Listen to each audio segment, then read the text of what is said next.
is going on, guys? I hope this video finds you all well. It's now been about a week since I was in the Model Y Performance on a road trip through some rural and urban areas of the northwestern states. We had several stops, including areas like Glacier and Seattle. Now that some time has passed for thoughts and ideas to solidify, I wanted to share some opinions, point of views, and in general, nice visual views. Let's begin.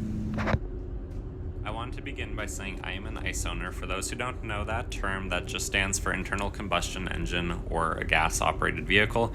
I've owned a number of vehicles from regular four-cylinder Tacomas, supercharged V6s, Turbo 4s, and an LS1 that can be seen on a previous video I've posted. With that said, I have owned some reasonably powerful and very fun vehicles. Additionally, I've ridden in and driven my fair share of higher and 500 to 600 plus horsepower internal combustion engine vehicles, all of which were awesome but had their own personality oddities. Some of these included SRT vehicles, a Viper, Corvettes, Buick Grand National, M5, and so on. None of these driving experiences have been on a legit racetrack where they would shine a little bit greater. Rather, it's the driving that 99% of us actually do. Having these retrospective experiences to draw from, I find both pros and cons about experiencing the Model Y Performance. Again, this video is more of a subjective perspective offering and not an overly technical or objective emphasis on most regards. Let's get into it. Overall, the Tesla is awesome. With a heavy low center of gravity from the battery pack, it evidently rides quite well, with demonstrating good stability while on a number of drastically different paved roads. This vehicle can be seen in other videos of mine. It has aftermarket Martian wheels and a much greater sidewall and all-terrain tread than what comes factory, which I think contributed to a greater overall comfortable experience.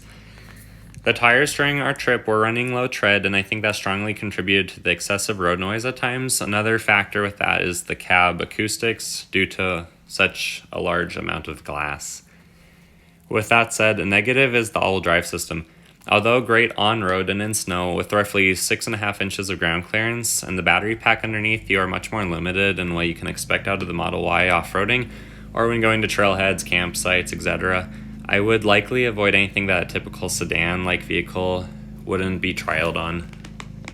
The performance of the electric torque is absolutely unreal. In reality, it beats most similarly priced or less costly gas production performance cars in a straight line, at least up until 70 or 80 miles an hour, which is the legal limit in most areas. With electric torque, the vehicle is not affected by density altitude the way gas cars detrimentally are. Factors that heavily influence this density altitude are the true altitude of your location, temperature for oxygen density, humidity, as water can't be compressed, and atmospheric pressure. A not unreasonable density altitude of 7,000 feet, for instance, like where summers are in my area of the country, really lower naturally aspirated horsepower by up to about 25%, whereas the Tesla is basically unaffected. With all the electronic aids and the weight of the car, there is definitely a trade-off in being a driver's car compared to the other very fast cars that this could compete with in a straight line. It may be as fast as a C7, C8, Camaro ZL1, Shelby GT350, or similar type of cars, but it's not going to feel or stimulate your auditory smell sensational senses like those ones may. Next is the charging and resting situation. A pro could be that by having a realistic max interstate range of up to 3 hours drive time when your environmental variables are good, it requires you to stop and charge, meaning getting out of the vehicle, resting, stretching, things of that nature. How many of us have driven too far in a gas car and gotten out of the car hurting due to all the pelvic and knee bending we experience? Another positive is that even expensive Tesla and Electrify or other third-party chargers, your cost per kilowatt hour isn't much worse than the more efficient gas and hybrid offerings. Now let's look at some of the trade-offs. I could imagine in an urban or city environment, the amount of range a 70 to 80 kilowatt hour battery provides is plenty. Even someone who travels less than 200 miles a day for work and has the option of level 2 charger for nighttime refills would be just fine. However, if your commute is greater than this or you frequently take road trips to the areas less traveled and charging is more limited, that could be a concern. For example, nearly every Electrify America charger we stopped at had problems that appear to be related to poor setup, overheating, crowdedness, in addition to being in locations less than ideal, like areas such as Walmart and rundown gas stations. Nothing wrong with Walmart. It's a good stop for food and restrooms, but we all know the downsides. when you only have the option like this. Also, nearly all of my ICE vehicles have had a 400 to 500 mile range, which allows for greater options for dining and rest areas.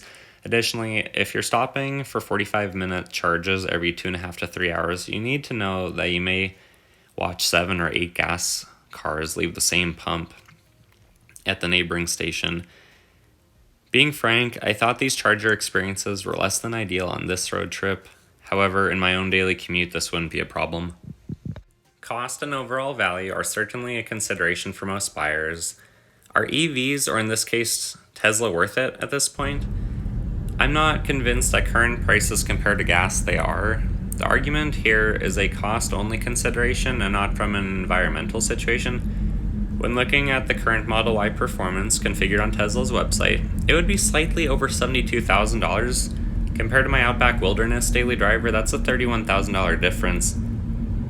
On my own GPS testing, the Tesla does 0 to 60 in about 2.3 to 2.6 seconds faster on average, meaning both cars are very adequate for passing power or just to have some fun. In my opinion of the Outback being compared to the Tesla, the interior qualities are quite comparable, with the exception of the Tesla glass roof. That thing's just awesome. Otherwise, I don't actually prefer its interior materials being used or think they're any better.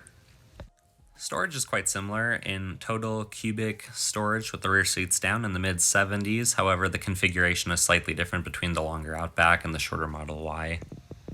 Where I live, electricity is cheap, so charging at home isn't a big problem compared to 87 octane, which is currently just under $5 a gallon.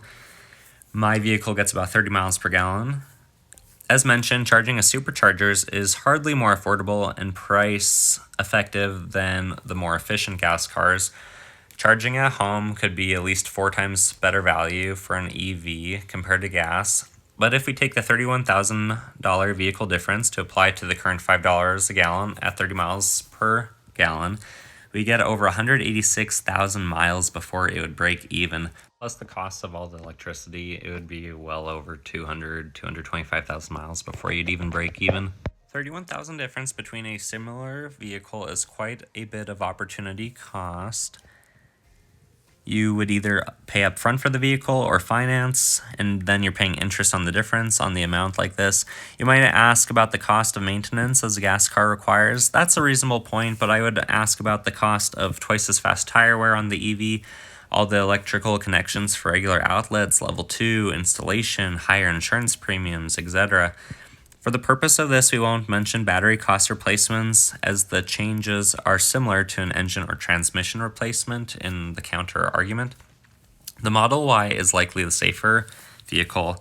However, Outbacks are a top safety pick as well, and much more capable off-road. So what I'm trying to say, without turning this into a full-on vehicle comparison, is there's trade-offs to whichever vehicle you choose.